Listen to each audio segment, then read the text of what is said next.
Morning, Jürgen. Hi, Paul. I just want to ask about Mo Salah. I mean, I saw you recorded the video for Robert Lewandowski this week when he's obviously got the golden shoe in Germany.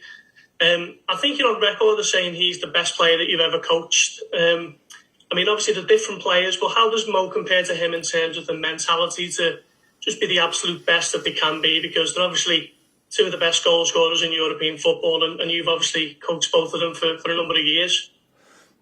I'm not sure if I said he was the best player I ever coached. I think the question was that time, which player improved the most? And that was Levy. Because I obviously saw the player who arrived at Dortmund. We scouted him 2 years. So already in that year he improved a lot, but when he arrived he had some space for improvement. And the players today is absolutely exceptional. So that's it. Mo Salah is absolutely up there with him. There's no doubt about that. Mo is a goal machine. Definitely his professionalism is absolutely second to none. He's doing absolutely everything to be always fit, to stay always on track, to first in, last out, all these kind of things. So that's Mo. And on top of that, apart from his technical skill set and all these kind of things, he is desperate to score goals. So that's helpful as well. That is exactly the same like it is with Levy, and that's good. That's good. That's very helpful for a football, because whatever you do on the pitch, whatever you create, whatever you initiate, you need somebody who brings the ball over the line or in the back of the net. And Mo is absolutely there with the best I ever saw. Definitely he knows that. The numbers he has are insane. And so it's, I'm obviously blessed to work with some good players during my career. Fantastic. Thank you, Paul. We'll go to Paul Joyce and then Dave Maddock. Yeah, again, you're obviously being careful with the central defenders after the injuries that they've had. Would Joe being called up for England, would you have any concerns about that if the squad's named next week? Just on that same theme, is there any more developments on what will happen with the Brazilians ahead of the international break? Are you any clearer whether they'll be they'll get the necessary help from the British government?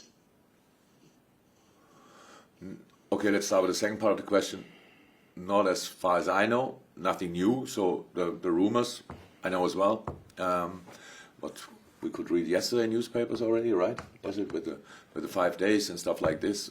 So there must be a solution. There must be a solution, obviously, because we cannot just leave it like this and say, oh, it's not a problem. Yes, it is a problem. And I think, but I'm pretty sure the decisive people are working on that. Or I know they're working on that. Let me say it like this. But there's nothing decided yet, at least as far as I'm concerned. But on top of that, it's only after next international break. But we have anyway a problem when the Brazilians are allowed, when they go, and what I expect them, that they will go to the nationals. So we have the 12:30 kickoff at Watford. I'm not sure. The game in Brazil is Friday night morning at 1:30. I think it's around 30-something hours after that. So obviously nobody thought about that yet. I know it's a Liverpool problem, nobody else's problem. So, and good for Watford and all these kind of things. But I just don't know how you can do these kind of things, that nobody reacts on the schedule. So we have two problems. One is the schedule. It was always a problem. But it's like TV and other guys, Premier League, they're just, okay, that's how it is. They have to play. But then let's have a look how they can sort that. Another thing which is not good for the players, just to tell, and not good for the clubs as well. And I hope, on top of that, now that the government comes up with any kind of solutions. Joe Gomez, now, if he would get invited, I had absolutely no issues with that. It's good for Joe. Joe needs to train. Joe needs to play, definitely. And it's just now the situation we had here. And yes, I was careful. I tried to be careful. I tried to be sensible with the centre-half situation so far. We all know the three boys had big injuries, don't like to talk about it, but it's the past. But of course, we have to react on that. We cannot just think, okay, that's it, and now from now on we do it exactly like we did before. They need to get rhythm, all of them. That's what we try to give them. But we need to win football games as well. So that's what we try to do. And so far it worked out, and hopefully it will stay like this for ever. let me say it like this, that would be really good news. Fantastic. Final question then, Dave Maddock from the Mirror. Oh, there you are, Dave. Jürgen, just on going back to Mo Salah, I think if his next goal, he becomes goes into the top 10 all-time Liverpool goal scorers, which is kind of phenomenal given he's only been here for a few years. When we spoke last on his contract, you were confident that it would get done. Oh, no, so Dave, I'm not sure Dave, sorry, I'm not sure that's a fair interpretation of what was said. What would back that up? Yeah. But anyway, the point being that if he sort of stays here for the same length of time again, he could actually become a legend.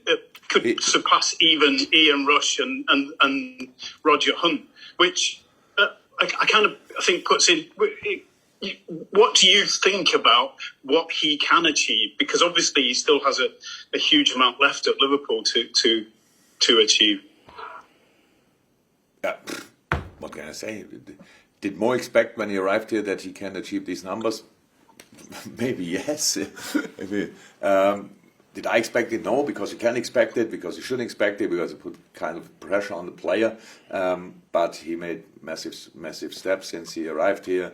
We played some really good football, which helps as well. Scoring goals, obviously, the team developed in the right direction, and Mo was had a massive impact on that, obviously.